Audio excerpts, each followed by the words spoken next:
Quiero que pensemos no sé cuántos de ustedes habrán podido ver una película que se estrenó no hace mucho tiempo, que es una adaptación audiovisual de una obra clave. El nombre ahora seguramente les va a sonar: El Eternauta. No sé si la alcanzaron a ver. El actor Darín trabaja. Y hay una escena justo en esa película que atraviesa toda la historia. En medio del caos, en medio de la nevada, era una nevada mortal, y la película está en Buenos Aires, situada. Todo lo que sucede era una Buenos Aires devastada. Y el protagonista mira a los sobrevivientes y les dice una verdad simple y brutal, que es la que les comuniqué en el título: nadie se salva solo. En ese mundo, el que intentaba correr por su cuenta para salvar su propia vida, moría. La única posibilidad de supervivencia que existía era en grupo de personas, y que ese grupo de personas pudiera cuidarse el uno al otro. Ahora, Hebreos 13 nos dice exactamente lo mismo, pero no desde la ficción apocalíptica, no desde una idea popular, sino desde la realidad del reino de Dios. Y muchos de nosotros llegamos al domingo o a otra reunión donde nos reúne, donde nos convoca, sea el jueves o sea el mismo domingo, con el desgaste de las tormentas de la semana, o una tormenta que venimos arrastrando semanas, meses. Y puede ser la presión económica, puede ser los problemas que suceden en el país, que constantemente hay uno, otro, el miedo a la escasez, el miedo al futuro, el cansancio espiritual también, el desgaste emocional que nos empuja casi sin darnos cuenta a vivir en modo de supervivencia, porque eso es el modo en el cual este sistema mundo nos lleva a vivir. ¿Y cómo es el modo supervivencia? Nos encerramos, nos aislamos, subimos defensas, y ahí comienza el problema, porque te endureces, te volvés selectivo en el amor, ocupa tu cabeza tengo que, y voy a usar un término nuestro, pienso en zafar yo, estar bien yo, estar mejor yo, cuidarme yo. Y creemos que en realidad nos estamos cuidando, es una forma de protegernos, nos encerramos y nos aislamos, pero en realidad te estás congelando por dentro, te estás enfriando sin darte cuenta. Y Hebreos 13 viene hoy como un golpe de realidad, nos da un golpe. Es como cuando nosotros queremos que algunos de nuestros hijos, los que tenemos hijos, entren en la realidad y buscamos de alguna manera llamar su atención. Este texto nos lleva a eso, a romper el hielo de nuestro individualismo defensivo y a recordar, porque este es el problema que tenemos todos los creyentes y el ser humano en sí, recordar que en el reino de Dios nadie se salva solo. Y la verdad central que va a recorrer todo este sermón es esta: erradica el egoísmo defensivo de tu vida. Erradica el egoísmo defensivo de tu vida, descansando en la presencia constante de tu Salvador. Vuelvo a repetirlo completo. Erradica el egoísmo defensivo de tu vida, descansando en la presencia constante de tu Salvador. Y antes de continuar, para aclarar qué es egoísmo defensivo, porque lo que van a escuchar en el desarrollo del sermón seguramente va a ser egoísmo defensivo y otras variantes que relacionan con esto mismo. Cerrarse por miedo, protegerse a costa del otro, vivir para salvarse solo. Eso significa egoísmo defensivo. Ahora sí, tenemos la escritura abierta, Hebreos 13. Si no tenés la Biblia a mano, tenés la pantalla, podés seguir la lectura desde allí. Dice Hebreos capítulo 13, verso 1 al 6. Permanezca el amor fraternal.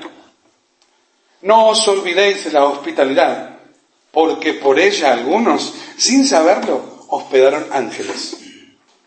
Acordaos de los presos, como si estuvierais presos juntamente con ellos, y de los maltratados, como que también vosotros mismos estáis en el cuerpo.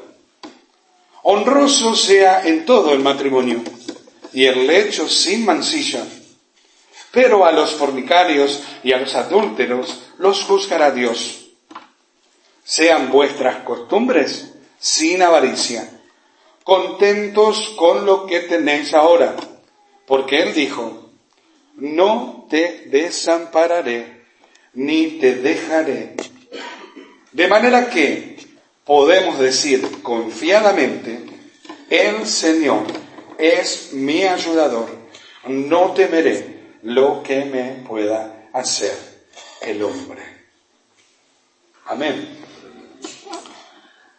El autor arranca la sección final de la carta, porque hemos estado transitando durante unos 2 o 3 meses, no recuerdo, en enero me parece que arrancamos la serie de Hebreos, y venimos desde allí transitando los 12 capítulos previos a este inicio del capítulo 13.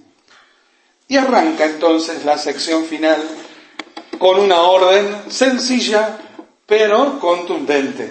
¿Cuál es esa orden? Permanezca el amor fraternal. Permanezca el amor fraternal. No está diciendo el autor inicien, empiecen o hagan cosas nuevas, sino les está diciendo que permanezca el amor. O sea, podemos decir que el autor les está diciendo que no pierdan lo que ya tienen. El amor.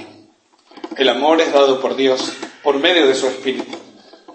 Y el autor de Hebreos los está exhortando a que permanezcan en ese amor. Que no se enfríen. Porque el problema de la falta de amor, cuando nosotros dejamos de desarrollar ese amor, de expresarlo, de vivirlo, ¿cuándo?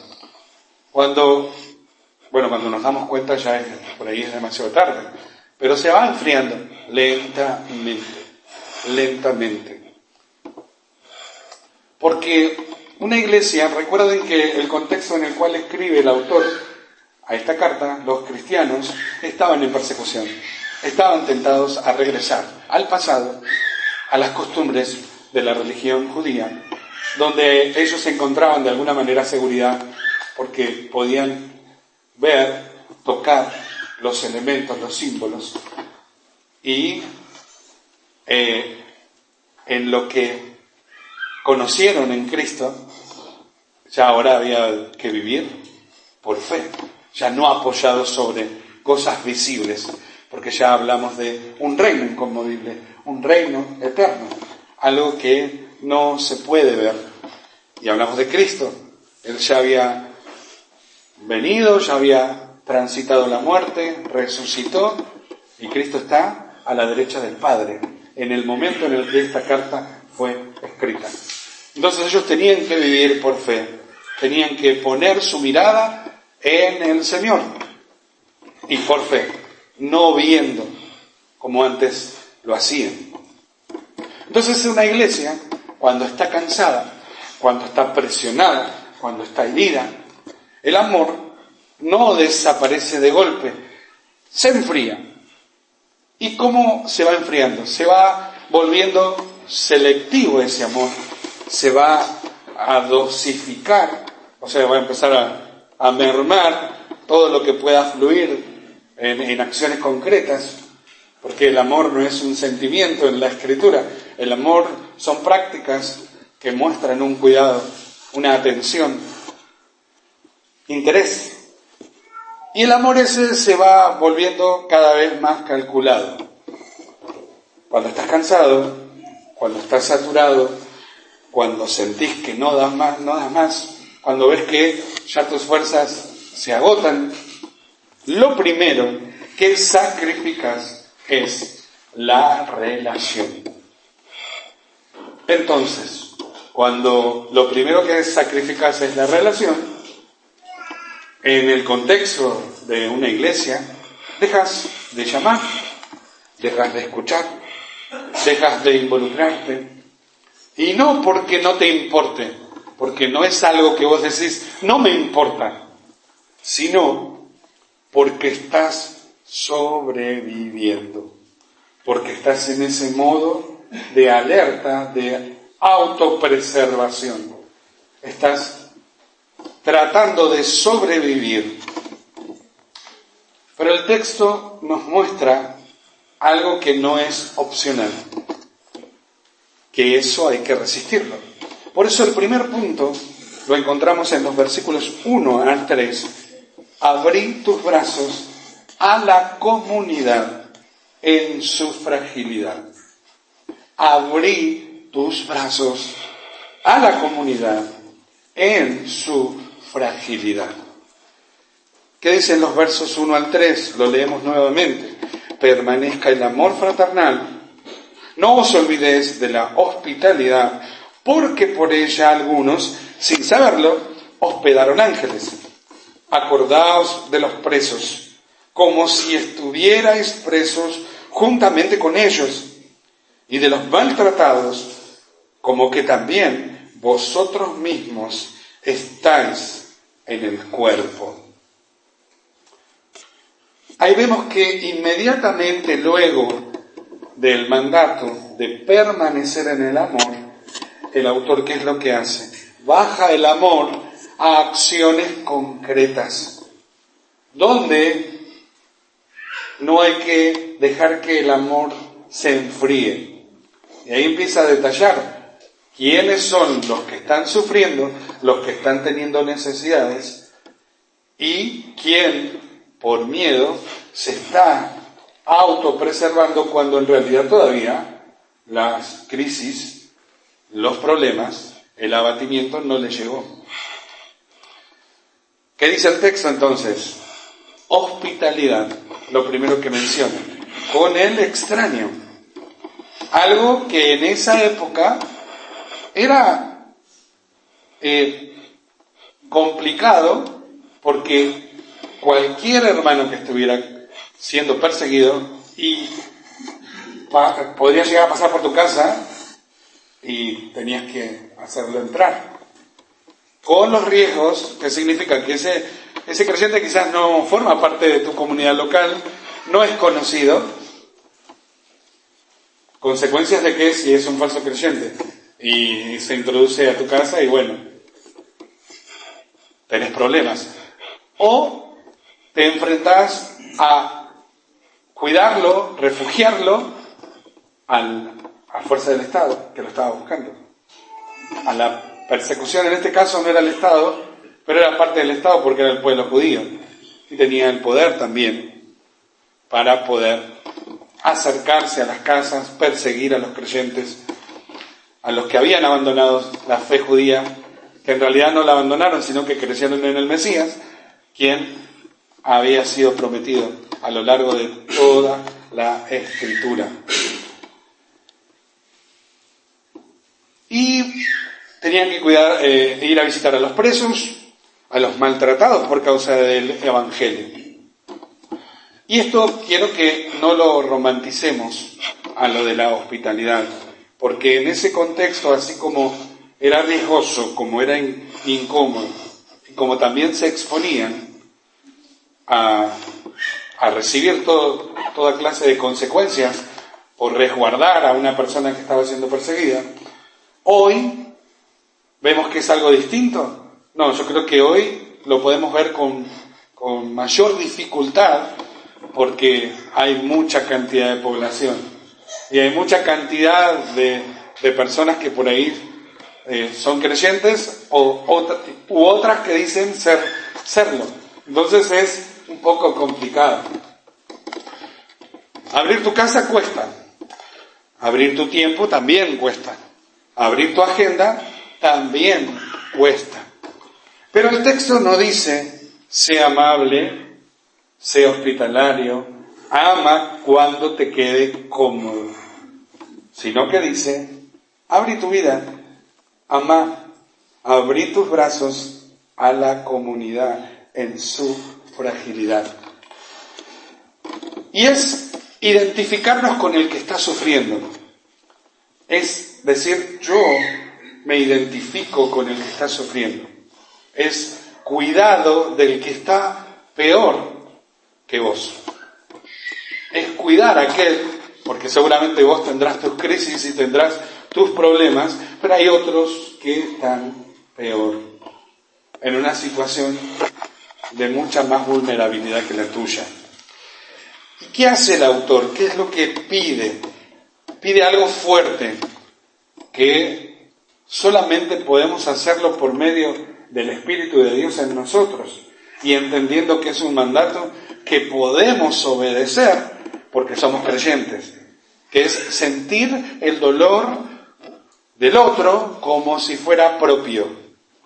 Y eso solamente pasa naturalmente con algún familiar cercano, algún hijo, algún padre, alguna madre, algún hermano o algún amigo muy, muy amado, muy querido. Por eso, en el reino de Dios, en este reino inconmovible al cual nosotros pertenecemos, hay muchos creyentes que quizás no conocemos. Entre nosotros mismos, no siendo una comunidad tan grande, podemos tener afinidades con uno y con otros no, por el tiempo, por la posibilidad que hemos tenido de poder conversar. Pero seguramente sentís el dolor de aquel con el que compartís un poco más el tiempo. Pero el mandato, lo que el autor está pidiendo, lo está haciendo no para aquellos con los cuales vos te juntás siempre o con los cuales vos te llevas bien, sino para todos. Conozcas o no conozcas, tengas relación o no tengas mucho o poca relación. Es sentir el dolor del otro como propio. Acordarte de ellos, como si vos mismo estuvieras encadenado. Y en ese contexto en el cual está siendo escrita esta carta, realmente los creyentes estaban siendo encarcelados, perseguidos, golpeados, saqueados. Los creyentes estaban sufriendo realmente por la causa del Evangelio de Jesucristo. Hoy nosotros, entender lo que ellos vivieron, por ahí nos cuesta entenderlo. La magnitud del contexto en el que vivían y qué les está pidiendo Dios a través del autor de esta carta, que los creyentes hagan, cómo viven, cómo van a vivir en medio de esta situación. Hoy la persecución que nosotros podemos tener puede ser con el pecado que nos atraviesa, con el mundo, con el sistema, con las luchas con nuestro propio carácter, en el matrimonio, en la crianza con los hijos, en las relaciones interpersonales dentro de la iglesia. Por eso, bajar lo que está sucediendo en aquel entonces a lo que estamos viviendo nosotros es difícil, porque a nosotros nos cuesta entender que hay otros, en otro contexto dentro de este tiempo, que sí están viviendo lo mismo que vivieron nuestros hermanos en esta carta. Porque todos los jueves, cuando oramos por los perseguidos, y Todavía no alcanzamos a entender por quiénes estamos orando. Cuando oramos por los perseguidos en tal país, en tal lugar, ¿entendemos, dimensionamos lo que están sufriendo? Probablemente no, nos cuesta. Y por eso mismo, el autor de Hebreos habla, porque en contextos difíciles es complicado pensar en los demás, porque nos aprisiona en nuestra propia necesidad, nuestra propia forma de preservarnos a nosotros mismos y a los nuestros, porque no solo somos nosotros, y a los nuestros, que puede ser nuestra familia, nuestro círculo más íntimo. ¿Y por qué esto confronta con el egoísmo defensivo? Porque el miedo siempre susurra lo mismo. Cuídate vos, no te metas, bastante tenés con lo tuyo. Y a veces pasa eso. Es problema del otro. Hay momentos donde uno tiene que permitir que Dios intervenga en alguien y esperar que Dios obre en medio de ese proceso. Y otras veces necesitamos intervenir. Podemos usar el hecho de confiar en Dios para que trate o haga algo en alguien como excusa para no involucrarnos en los problemas que está atravesando esa persona. Pero ahí entonces aparece el problema, porque el miedo te encierra, pero el Evangelio te expande. El miedo te dice, no te metas, no te cargues con más problemas. La fe, en cambio, en el Evangelio, te dice, vos no sos dueño de tu vida, sos parte de un cuerpo, sos parte de una familia, sos parte de la iglesia, no sos dueño de tu propia vida. Y eso puede chocar con nuestra individualidad, con nuestra autonomía constante que el mundo nos proporciona para vivir. Pero el texto te ordena salir del búnker, por decirlo de alguna manera, de ese lugar de refugio, de ese lugar que construiste a tu alrededor de protección, y que abras tu casa, que abras el tiempo, que abras tu corazón. Y no porque seas fuerte, sino porque perteneces a un mismo cuerpo. Simplemente por eso, porque perteneces al mismo cuerpo. Y acá es donde aparece Cristo con claridad, porque eso es lo que tenemos que ver. ¿Por qué vos o yo podemos abrir la puerta al extraño y abrazar a ese hermano que está herido? Porque Jesús no se quedó cómodo en el cielo. Él se hizo hombre. El Verbo se hizo carne y habitó entre nosotros. Y vimos su gloria. Gloria como la del unigénito del Padre, lleno de gracia y de verdad. Él se hizo carne, no se quedó cómodo en el cielo, esperando que nosotros lucháramos contra todas las adversidades, con todas las complicaciones que el pecado provocó en nosotros, en aquel momento que se introdujo en nuestra naturaleza en Adán y Eva. No se quedó entonces en su egoísmo defensivo, porque no tiene. Jesús no vivió, no conoció un egoísmo defensivo, no se protegió, no se reservó, no se preservó. Pensalo así. ¿Cuánto tenía Cristo para decir, me quedo tranquilo? No solamente pensando en lo que Él iba a atravesar por causa de salvarnos de nuestro pecado y de la ira que estaba sobre nosotros, porque en algún momento esa ira iba directo a nosotros. Pero Cristo cargó con esa ira, porque cargó con nuestros pecados. Él podía haberse quedado, evitar el dolor, no involucrarse, Decir, ustedes son responsables, a ustedes les gusta el pecado, vivan en el pecado. Que paguen sus consecuencias. Podría haberlo hecho si quisiera, si hubiese querido, mejor dicho. Y si quisiera hoy también, porque Él es Dios, Él es soberano. Y Él es el que conoce todas las cosas mucho mejor de lo que nosotros podemos conocer. Sin embargo, hizo lo opuesto. Bajó, se expuso y se entregó. Entró a tu caos, entró a tu miseria, entró en tu fracaso. No te amó a la distancia. No dice estoy orando por vos. No dice te estoy apoyando en oración. O estoy viendo a ver qué hago y cómo te ayudo. Él se acercó, te amó desde adentro, no desde la distancia. Se hizo forastero, entró en nuestra prisión, asumió nuestra debilidad y sufrió el maltrato de la cruz para rescatarnos. Y esa es la verdad, que debería humillarnos por un lado, pero también debería alentarnos y a mirar todo lo que Él hizo por mi vida, por tu vida, para que hoy puedas disfrutar de la comunión con Él y disfrutar este tiempo, este proceso que dure nuestra vida en este mundo de pecado, conscientes de que tengo un lugar en la eternidad junto a Él. Tu amor por el hermano ya no es una obligación para que Dios te quiera o para que Dios te ame, para que Dios te acepte, para que Dios conteste tus oraciones. Es el desborde natural de haber sido hospedado por Cristo, por la gracia de Él en la cruz.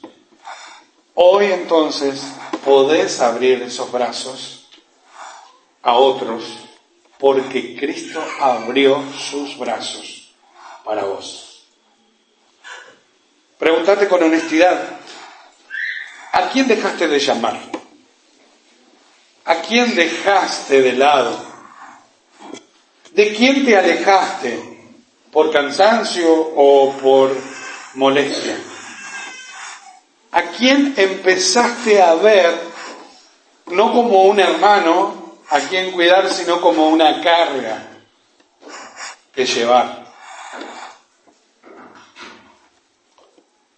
Eso es egoísmo defensivo.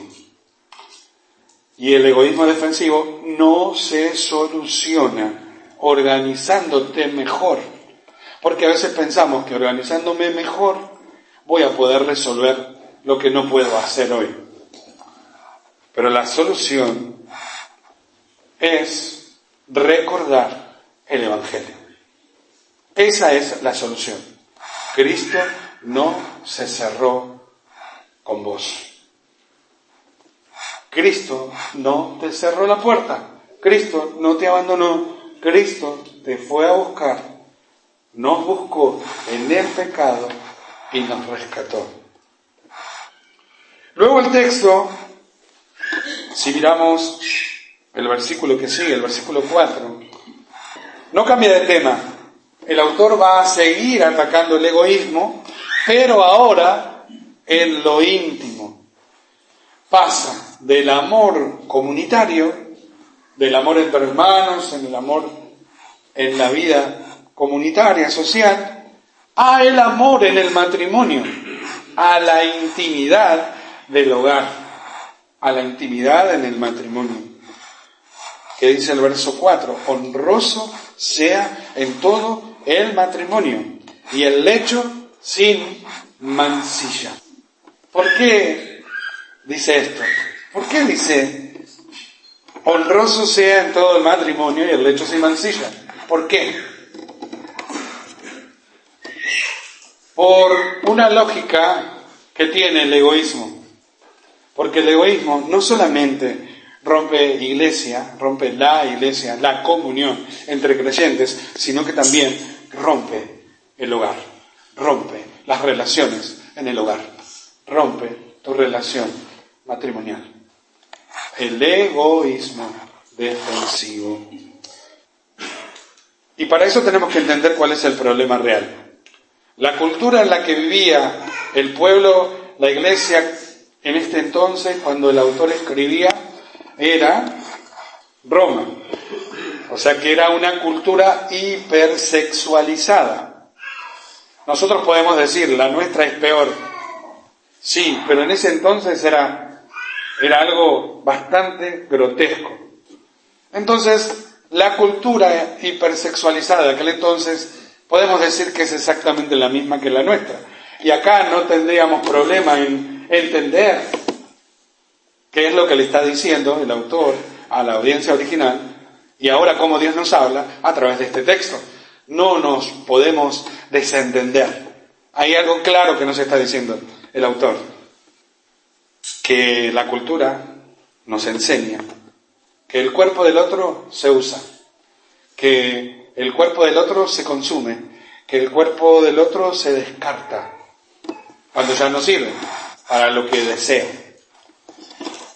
El deseo entonces en esta cultura es el que manda, donde el otro es el objeto, donde el compromiso entonces es descartable, no hay compromiso real. Es hasta donde dure la saciedad que pueda darme ese cuerpo, ese objeto, esa persona, a lo que yo estoy deseando. Y eso entonces, toda esa cultura hipersexualizada se introdujo en la iglesia.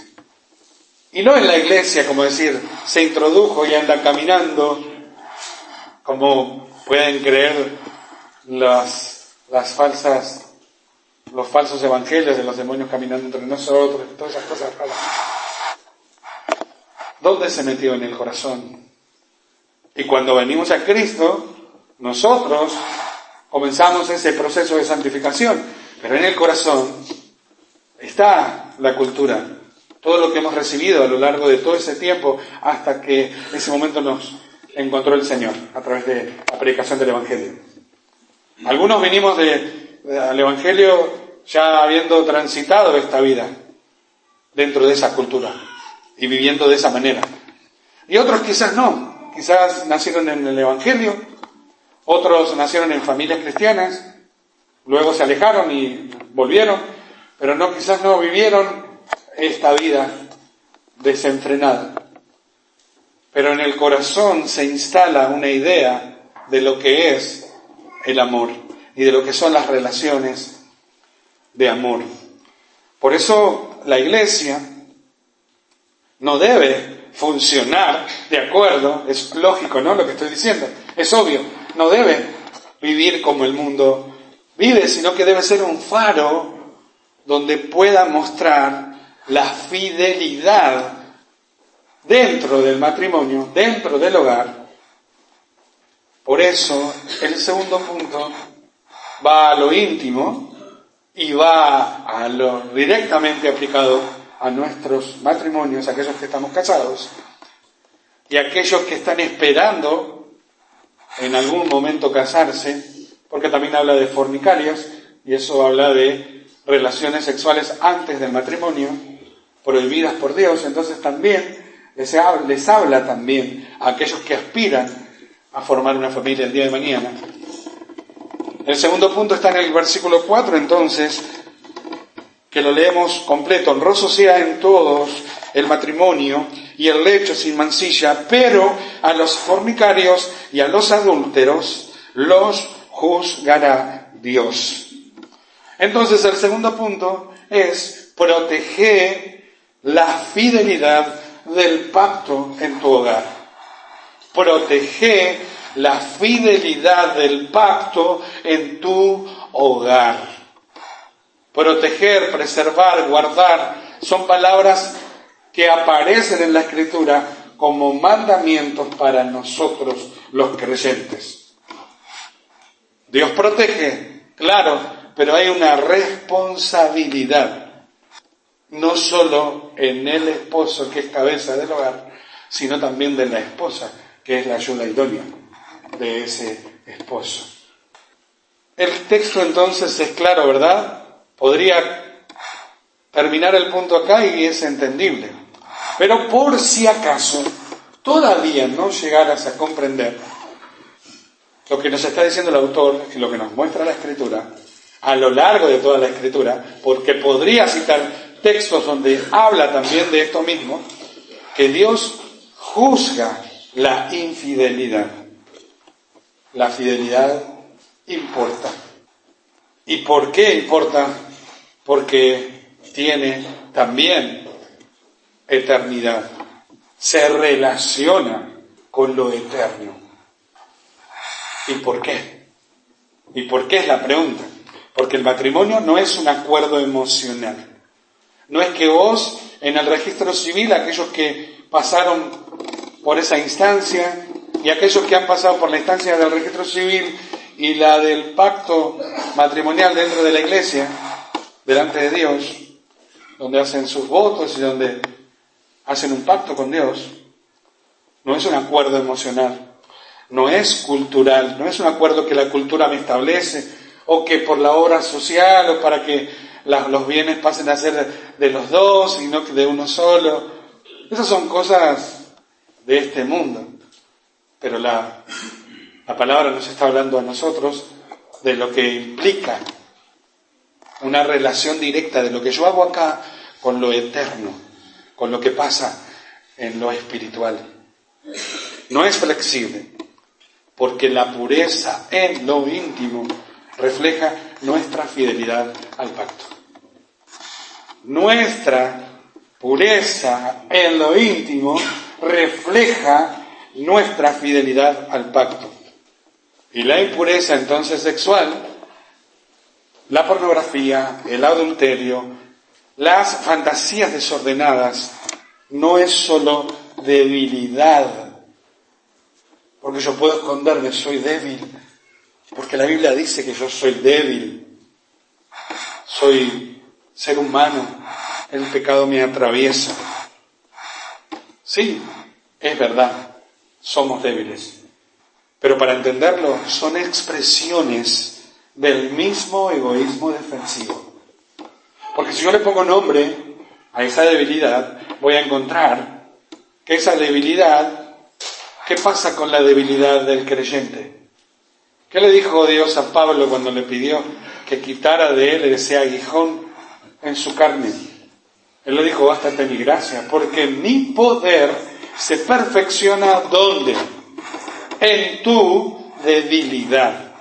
Entonces, ni siquiera el asunto de decirme a mí mismo, soy débil, por eso caigo, soy débil, por eso soy infiel, soy débil, por eso soy impuro, no entra.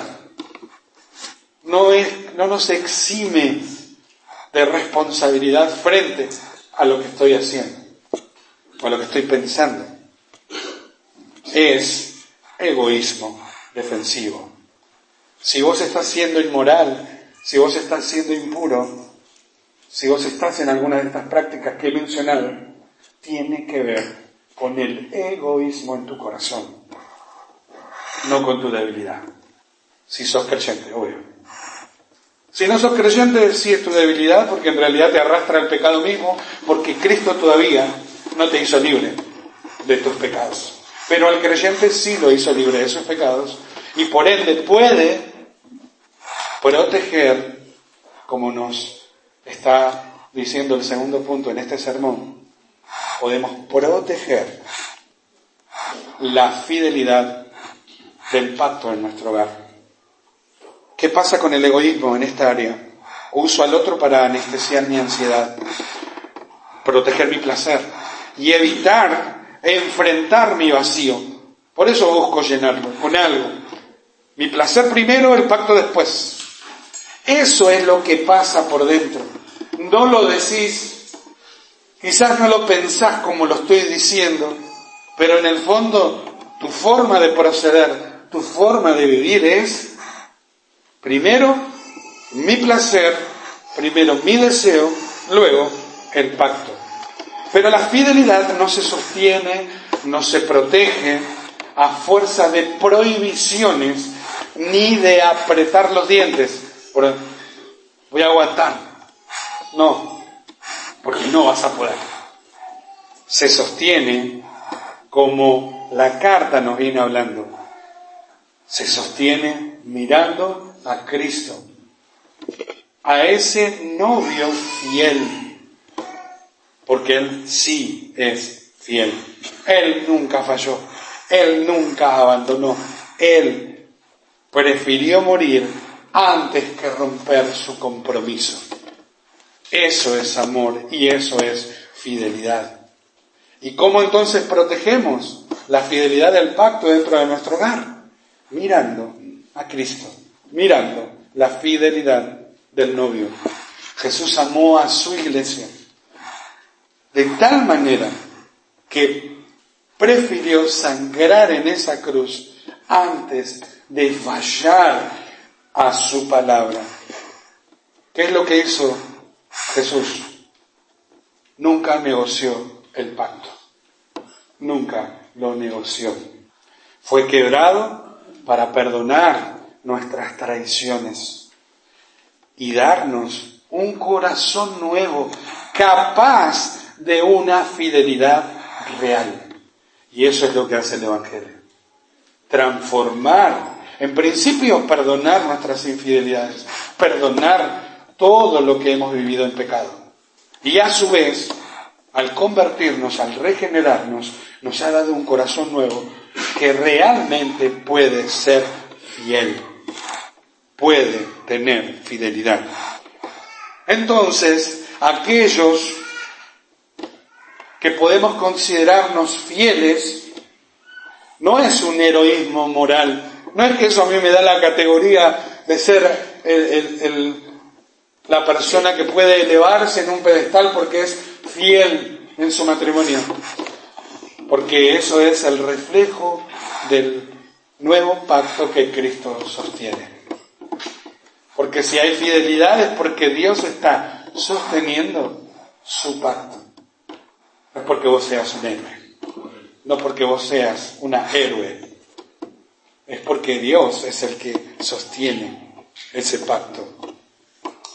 No te preguntes entonces primero qué tengo que dejar, porque eso es lo primero que nosotros hacemos, qué es lo que tengo que dejar, sino pregúntate qué estoy buscando llenar con esto, con todo lo que me aleja de ser fiel al pacto. ¿Qué estoy buscando llenar con esto? ¿Qué estoy buscando en ese pecado? ¿Estoy escapando? ¿Estoy buscando control? ¿Estoy buscando alivio? ¿Estoy buscando validación? Eso es lo que tenés que traer a Cristo. Eso es lo que tenés que llevar a los pies de Cristo, delante de la cruz. Porque el problema no es solo lo que haces, es lo que estás creyendo que necesitas más que a Dios. Porque eso es lo que sostiene la huida de la protección del pacto hacia algo que solo me beneficia a mí, que en realidad no te beneficia, solo es momentáneo y pasajero. Porque toda impureza es una búsqueda de consuelo sin Dios. Y el Evangelio, ¿qué es lo que te dice? No estás solo. No necesitas eso. Tu Salvador está presente. Porque el marido puede decir, mi esposa no me aprecia, no me ama como merezco. Y la esposa puede decir, mi esposo no me ama como yo merezco. Entonces, al no ser validado, al no ser validada, busca su refugio en otra cosa. El autor toca ahora, va hacia otro nervio sensible, porque creo que esto nos deja pensando.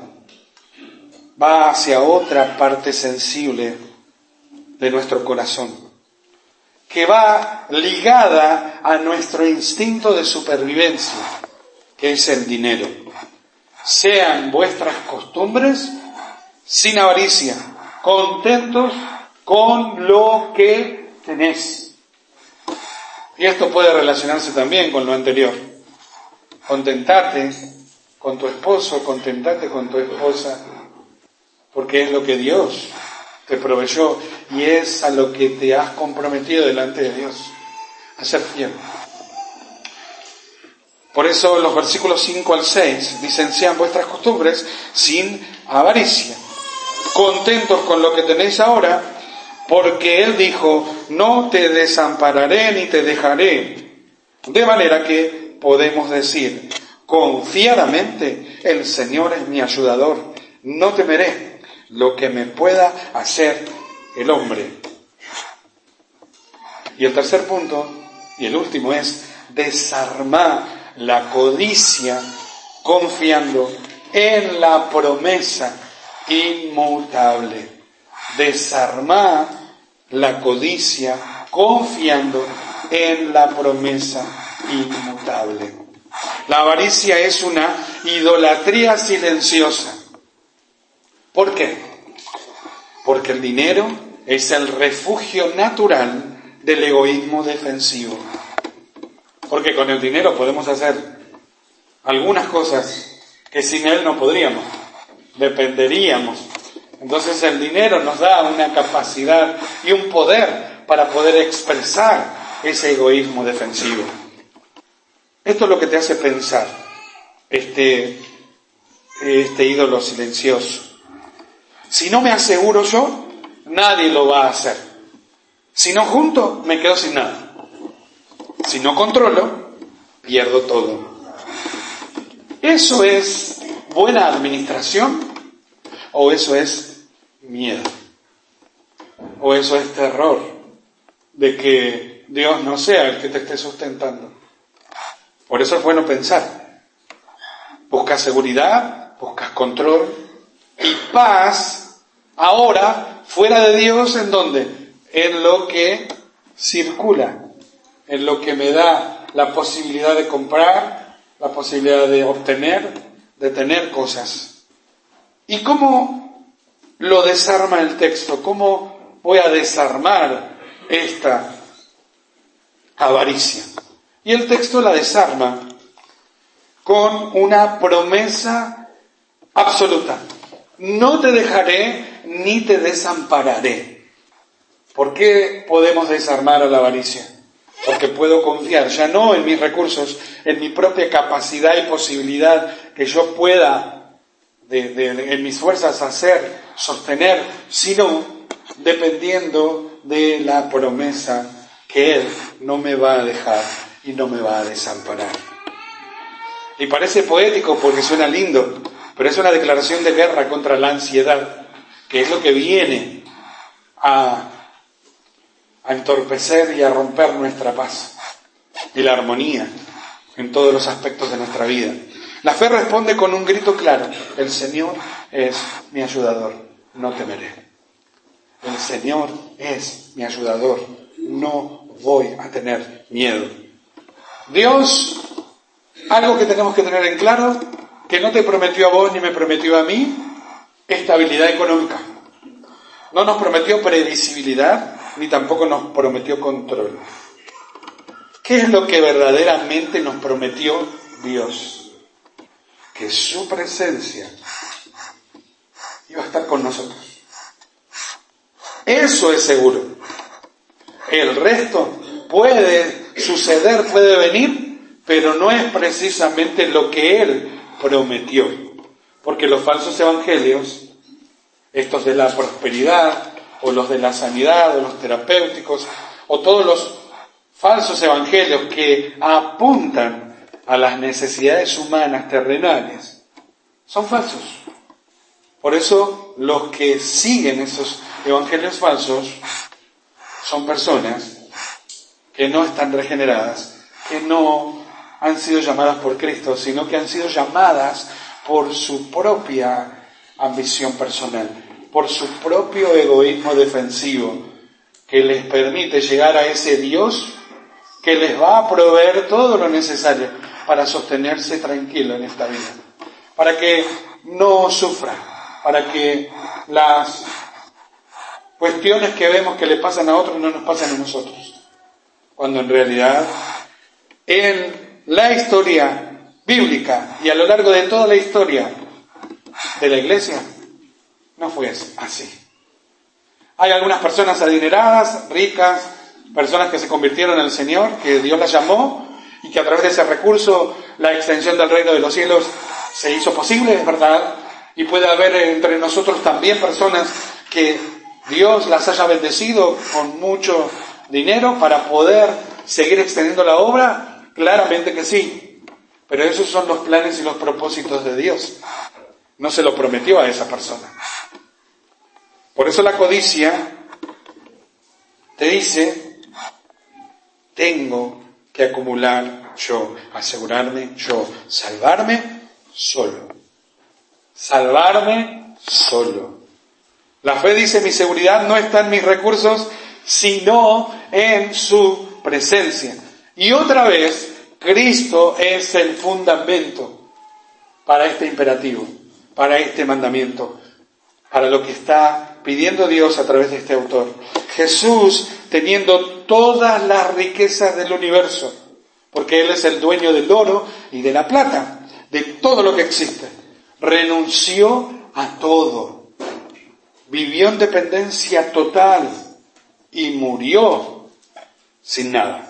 Se hizo pobre en la cruz para poder enriquecernos en la salvación eterna. Porque ese versículo en donde dice que Él se hizo pobre para hacernos ricos, ese es el texto favorito de estos falsos evangelios. Pero está hablando de salvación. Está hablando de algo mucho más valioso que el dinero. Porque el dinero, cuando se te acaben los días en la tierra, porque en el tiempo señalado Dios nos llama a rendir cuentas, estaremos delante del Señor. Delante del Señor. Hayamos creído o no, estaremos delante de Él y rendiremos cuentas por nuestra vida. Y si Cristo no pagó el precio para nuestra salvación, lo pagaremos nosotros con nuestra propia vida, porque es consecuencia de haber vivido lejos de Dios. Por eso eres responsable hoy de salir de este lugar en Cristo o fuera de Cristo. Las consecuencias serán visibles, las experimentarás. Las que son estando en Cristo y las que están cuando no estás en Cristo, habiendo escuchado la verdad del Evangelio. Por eso hoy, si estás escuchando su voz, no te endurezcas, no te encierres, no tengas miedo, porque lo que vino a hacer Cristo es a salvarte y a rescatarte de tu propio egoísmo defensivo, que no te permite ver más allá de lo que ves en este mundo. El rey que gobierna hoy es el mismo que promete, yo estoy con vos. Pregúntate, no cuánto tenés, sino dónde estás descansando, dónde estás poniendo tu descanso, dónde se va tu paz, qué es lo que te quita el sueño, qué es lo que te hace pensar que necesitas más para estar tranquilo, qué es, por qué no estoy en paz, qué es lo que estoy esperando que pase, qué es lo que estoy necesitando, qué es lo que estoy buscando, que no es suficiente que su presencia esté conmigo todos los días hasta el fin del mundo. ¿Qué es lo que estoy buscando? Y ahí vas a encontrar ese ídolo. El ídolo, ese Dios funcional. Cuando lo encuentres, volvé y recordá lo que dijo el Señor. No te voy a dejar. No te voy a desamparar. Yo soy el que soy. Y lo que yo prometo, sí lo cumplo, porque soy fiel. Ese es Cristo. Ese es nuestro Dios. Y por eso uno puede llegar a ser generoso. Uno puede llegar a ser libre de la ansiedad. Cuidar a un hermano. Porque no estás. No estoy solo. Por eso lo puedo hacer. Por eso la conclusión es bajar las defensas. Hoy te invito a bajar las defensas. A que no estés en modo, no quiero, voy a pensar, ya tomé decisiones, ya organicé mi vida, ya voy a hacer esto, voy a hacer lo otro. Baja las defensas. delante del Dios que te habla, delante de lo que su palabra te habla. No lo que te puedo llegar a decir yo, sino lo que nos está diciendo la palabra. La tormenta del mundo no va a parar mañana lunes. Si vos viniste hoy pensando que mañana la tormenta va a cesar, la tormenta va a seguir, porque el mundo sigue su caos. Pero Dios está gobernando y está sosteniendo a su pueblo en medio de este caos. Entonces, nosotros no somos de los que retroceden, nosotros somos de los que vivimos en comunidad. Somos una tripulación que se salva, no individualmente, sino que nos acompañamos uno al otro. Y si no ha pasado, si no ocurrió, ¿qué empieza a ocurrir? Empezando por vos, empezando por mí. Si no ocurrió, porque uno puede decir, no, a mí me abandonaron, me dejaron solo. ¿Por qué puede pasar? No pienses. Pensá que vos también sos creyente y que hay otros que necesitan de vos. Porque hay otros que están peor que vos, que están en una mayor necesidad que vos podés cubrir, porque Dios te proveyó para poder hacerlo. El problema no es que sufrimos, el problema es cómo interpretamos el sufrimiento. Esto lo estamos viendo el domingo pasado, el anterior, el jueves con el Salmo. Y hoy, otra vez, volvemos a pensar en lo mismo, porque no alcanzamos a interpretar el sufrimiento como corresponde, como la Biblia nos muestra que lo debemos interpretar. Y muchas veces lo interpretamos como lo dije anteriormente, estoy solo y tengo que arreglarme solo. Entonces, últimas preguntas para reflexionar. ¿Dónde el miedo te hizo cerrar los brazos? Pensando en el punto número 1. ¿Dónde te volviste áspero, indiferente, desconfiado? ¿Dónde? Porque a veces no es en todas las áreas, a veces son áreas acá y con determinadas personas, o en el hogar, con los hijos, con el cónyuge, en la iglesia con algún hermano en particular, no con todos, con alguien. ¿Dónde dejaste de amar, de cuidar, de confiar? Porque eso es lo que al fin de cuentas Dios nos está llevando a pensar.